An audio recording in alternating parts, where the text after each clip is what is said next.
The Sony Kit Lens is great for video work.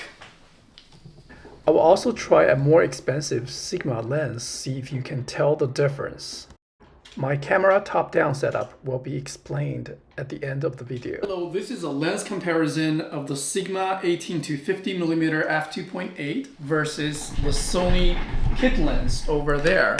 The lens I'm using right now with my Sony ZV-E10 is a Sigma. Now I'm using the 50mm focal length.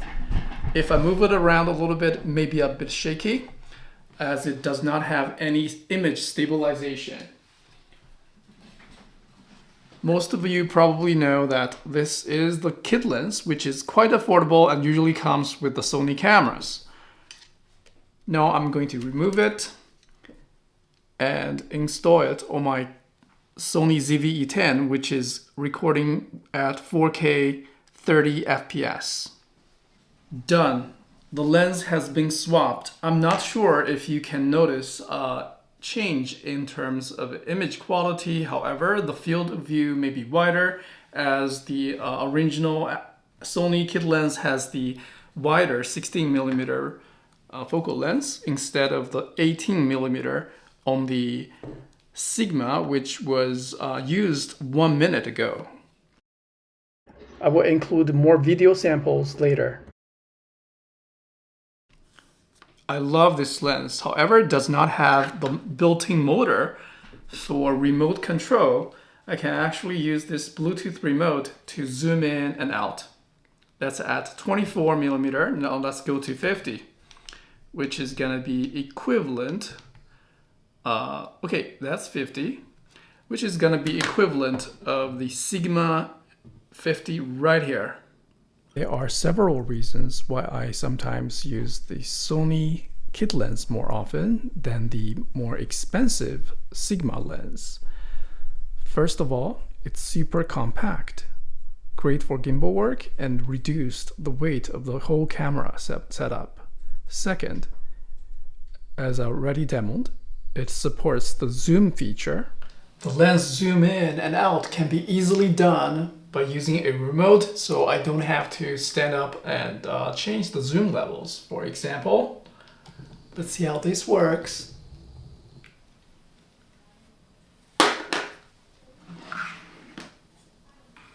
Some details of the Sigma lens.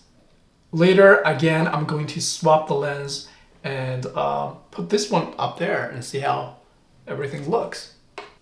Later we can again compare the image quality of the both lenses. See if you will notice a change. If not, then yeah, for general video work, YouTube videos, family videos, I think this lens does a fine job instead of spending a couple hundred more for this Sigma lens. I swapped the lens again. Now I'm recording using the Sigma. The Sony is down here. It is on. The Sigma is at 18mm. As you can see, it has a much narrower field of view. It doesn't even cover the edge of my desk now. Now I can zoom in. When the Sony Sony lens is on, it is fully extended. When it's off, it's retracted, and it's super lightweight and compact. It has optical image stabilization, so that's why I think just for regular video work, family videos, there is not really much of a difference, especially if you record 1080p videos and not taking high resolution photos.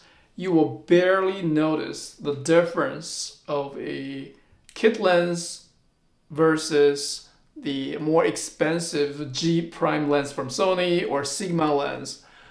Yeah. I just wish Sigma has the image stabilization. The only drawback is that the Sony lens does not go as the aperture is not as big. It's only 3.5, which means more light is required. The Sigma has 2.8, so has a blurry background and can handle low light much better, especially when it's all zoomed out. The aperture is limited at 5.6. Here. The aperture will be limited though. I can use this ring to zoom in and out, or use the this toggle to zoom in and out. The third way would be using this rocker switch on the camera. And this is my old Sony A50-100. So anyway,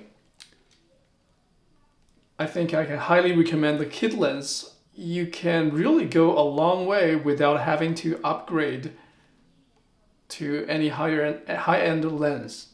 Okay, this is my top-down camera setup.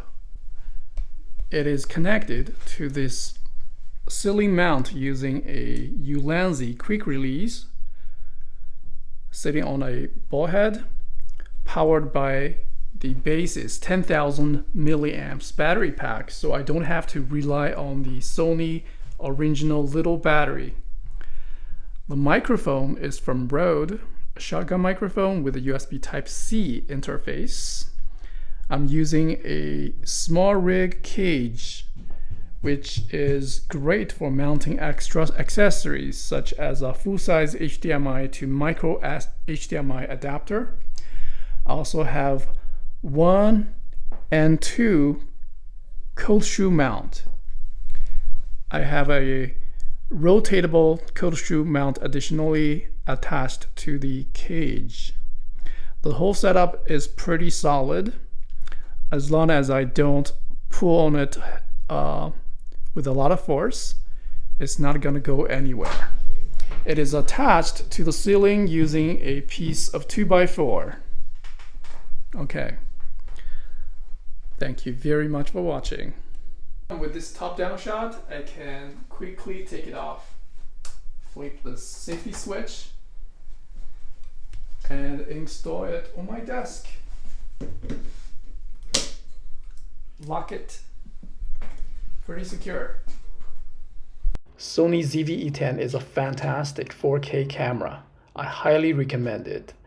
The kit lens is perfect for any beginners in most cases.